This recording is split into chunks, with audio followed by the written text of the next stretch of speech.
Rien ne se perd, rien ne se crée, tout se transforme, disait Lavoisier au siècle des Lumières.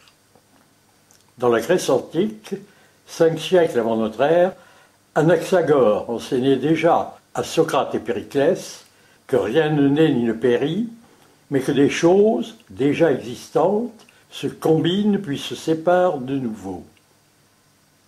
Ainsi, voilà 13 800 000 ans, nous étions tous déjà présents avec tous nos constituants dans ce minuscule condensé de matière et d'énergie dont l'explosion continue à s'étendre dans les myriades de galaxies en extension dans notre univers.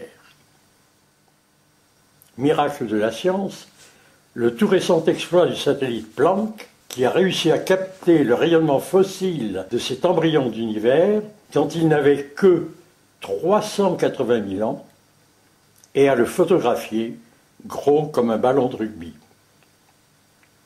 Le progrès aidant, rien n'interdit de penser que Planck ou un autre satellite pourront faire d'autres images de ce concentré d'univers de plus en plus petit, d'autant plus chaud et dense qu'il était plus jeune, jusqu'à cette graine minuscule qui a explosé 13 milliards d'années plus tôt et qui continue à se dilater dans nos galaxies en devenir. Ces galaxies, toutes composées des mêmes particules élémentaires déjà présentes dans la graine, électrons, protons, bosons, neutrons et neutrinos, et j'en passe. Ces particules, liées entre elles par les mêmes forces élémentaires, gravitationnelles, électromagnétiques, nucléaires et autres, et qui ne demandent qu'à fusionner, se dissocier, se combiner en atomes, en molécules, et plus encore, quand les conditions de température et de pression seront favorables, en dissipant ou en absorbant leurs énergies réciproques. Face à ce phénomène, irréfutablement établi par la science, une première question se pose. Comment concevoir cet espace-temps où se nichait la graine avant et où se développe le phénomène depuis et sous nos yeux? Là, aucune réponse rationnelle n'est disponible. Place à l'imagination. Demeure une évidence. De son origine à nos jours, la science a dûment établi que, dans le grand jeu de ses composantes élémentaires en matière et en énergie, cette mécanique répond à des règles identiques dans l'infiniment grand comme dans l'infiniment petit.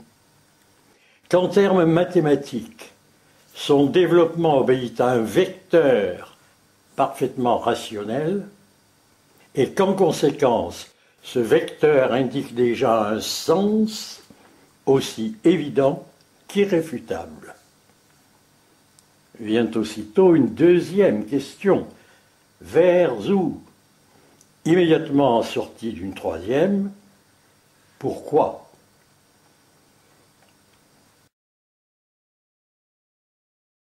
Entrer plus avant dans les évolutions de cet univers peut alors apporter quelques éclairages et ouvrir d'autres interrogations. De ces myriades de galaxies en expansion qui enroulent en spirale leurs milliards de soleils, celle que nous connaissons le mieux est la nôtre, la Voie lactée.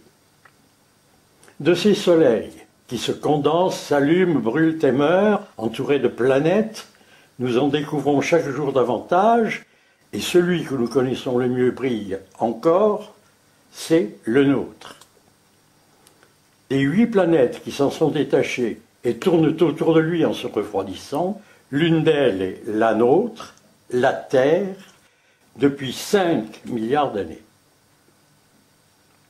Cette Terre, loin d'être stabilisée, dont le cœur en fusion jaillit par les volcans, s'est recouverte d'une fine écorce minérale, toujours mouvante, parfois tremblante, c'est la géosphère, celle des géologues.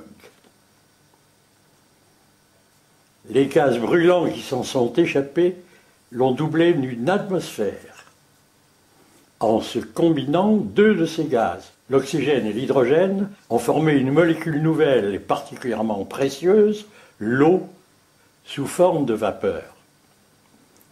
Quand la température lui a permis de se condenser, des déluges d'eau liquide sont tombés sur la croûte, l'ont ravinée, se sont rassemblés en fleuves, en lacs, en océans et parfois en glaciers.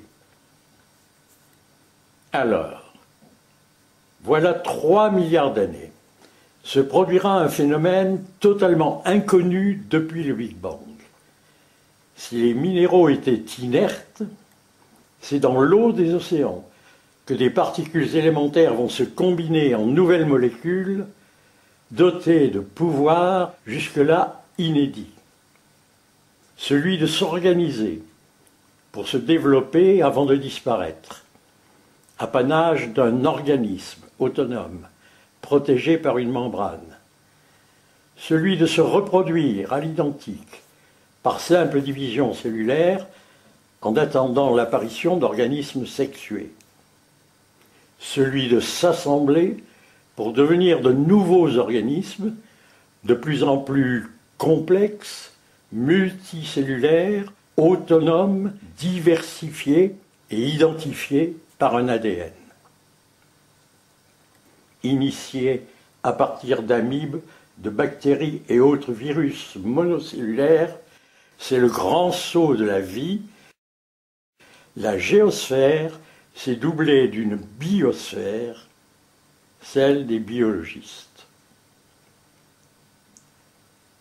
Question. Pourquoi, sur la géosphère, l'avènement de ces vies à durée limitée? Ces organismes vivants, autonomes et en devenir entreraient-ils dans un projet? Si projet il y a, il confirmerait la prévalence d'un sens. Or, c'est à l'homme que ce projet va aboutir. À partir de là, refaire l'historique du vivant si magistralement décrit par Darwin serait fastidieux. Résumons. La vie est apparue dans les océans, qui en recèlent encore les formes originales. Des poissons en sont sortis, ont appris à ramper avant de se doter de pattes. D'autres se sont vus pousser des ailes et ont appris à voler. Des végétaux aquatiques sont venus prendre racine sur la terre ferme. Dans l'eau, dans les airs et sur terre, animales et végétales, les espèces se sont diversifiées, prédatrices les unes des autres pour leur subsistance. Bien plus tard, parmi les vertébrés, apparaîtront les mammifères, expérimentés sous différents prototypes dont beaucoup échoueront. Des espèces ont définitivement disparu.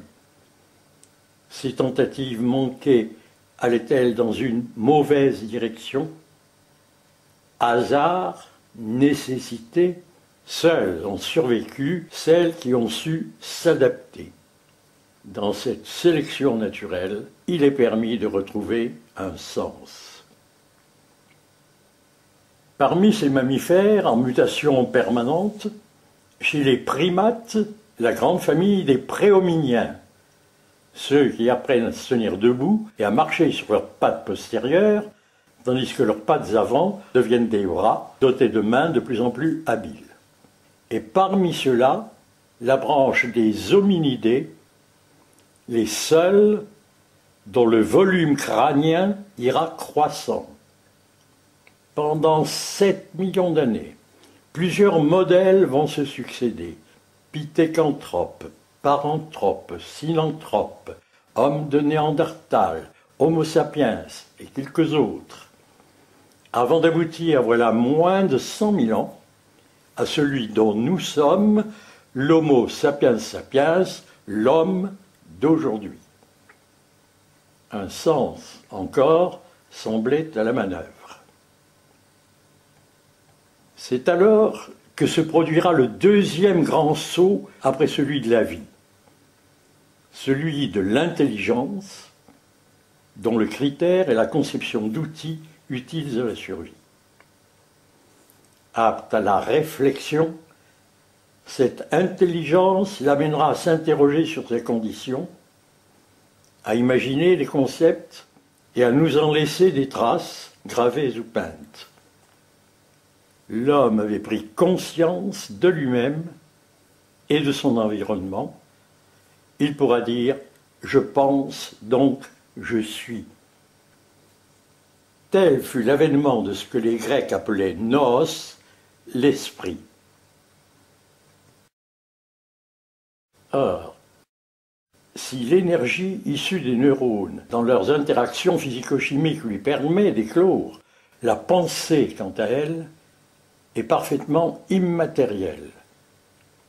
L'esprit n'est constitué d'aucune de ces particules physiques élémentaires identifiées dans le Big Bang et détectables par nos outils scientifiques ou mathématiques.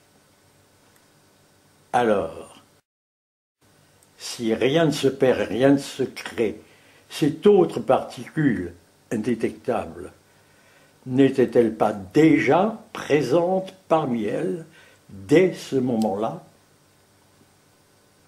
Quelles sont la nature et l'origine de l'esprit? Ces questions restent posées. Et ce n'est pas tout. Cet esprit en progrès permanent dans l'homme lui donnerait-il un pouvoir sur le grand mouvement qui a mené jusqu'à lui et se poursuit désormais avec lui? Pouvoir de l'orienter, l'infléchir, l'enrichir, s'y opposer, en abuser? Quelle peut être la part de l'homme dans l'avenir du monde? Poussé à soumettre la terre par son instinct de survie, peu à peu, son esprit lui permet d'en utiliser les ressources, cueillir, chasser, pêcher, défricher, cultiver, domestiquer, d'inventer et perfectionner sans cesse des abris, des outils, des armes, des machines, des structures sociétales, d'imaginer des représentations du monde, des croyances, des rituels, des religions, des philosophies, d'accumuler, d'améliorer, de transmettre ses expériences et dans tous les domaines, d'échanger avec ses semblables, voire de les combattre. Créant et renouvelant des langages, des musiques, des danses, par la voix et le geste, il communique avec ses proches et avec des groupes humains de plus en plus éloignés, au fil de déplacements qui, du cheval à l'avion en passant par la voiture et le train, seront de plus en plus aisés, de plus en plus nombreux, de plus en plus rapides.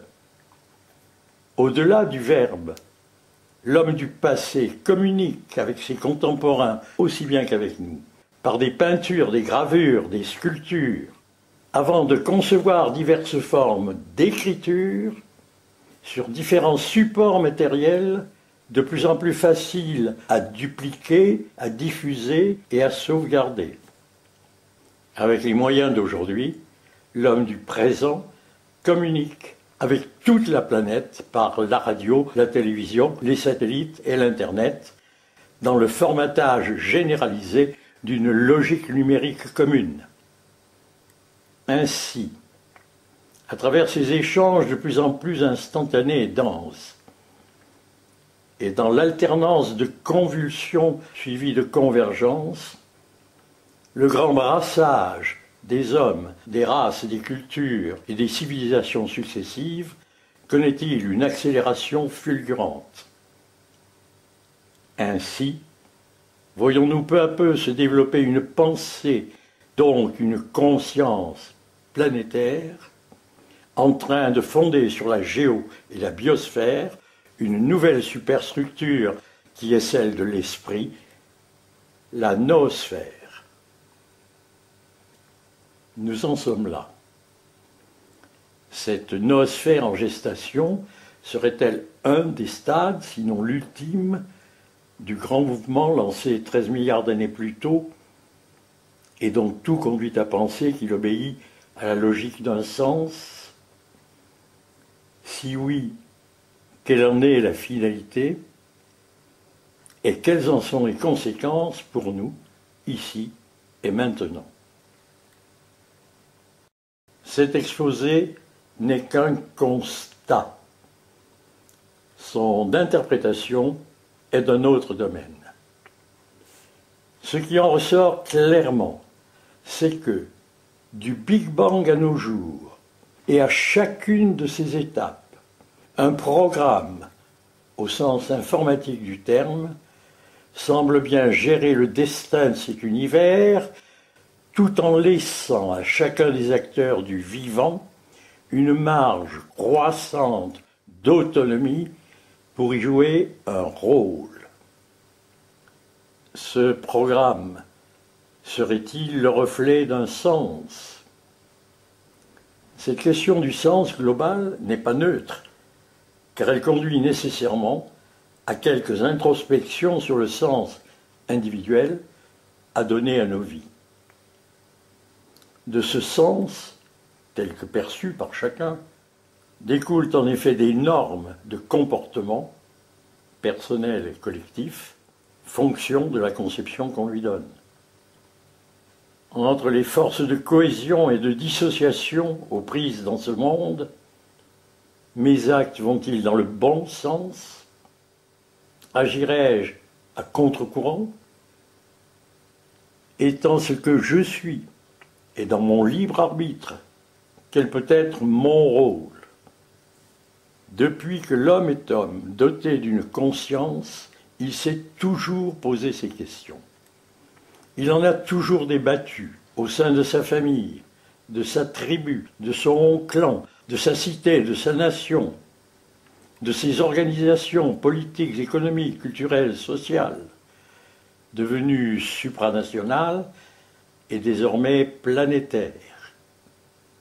Des religions, des idéologies, des États ont toujours tenté d'y répondre en édictant des normes et des lois toujours remises en cause et toujours perfectibles. Naturelles ou philosophiques, laïques ou religieuses, des morales ont vu le jour, inspirées les unes des autres et parfois en contradiction. Il y eut l'alpha, l'oméga est en marche, son accomplissement serait-il la clé de voûte de la noosphère? Le chantier reste ouvert.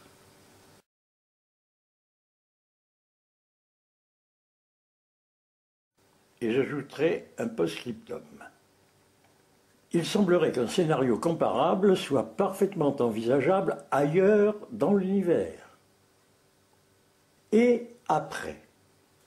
Et si, après une phase d'expansion, cet univers connaissait une phase de contraction vers un Big Crunch symétrique du Big Bang?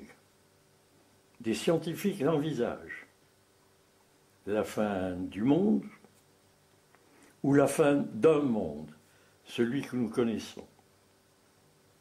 Dormons tranquilles. Les particules élémentaires de notre petite Terre, de notre petit Soleil et les nôtres, dont l'esprit, seront depuis bien longtemps recyclés pour servir à autre chose, car rien ne se perd, rien ne se crée, tout se transforme.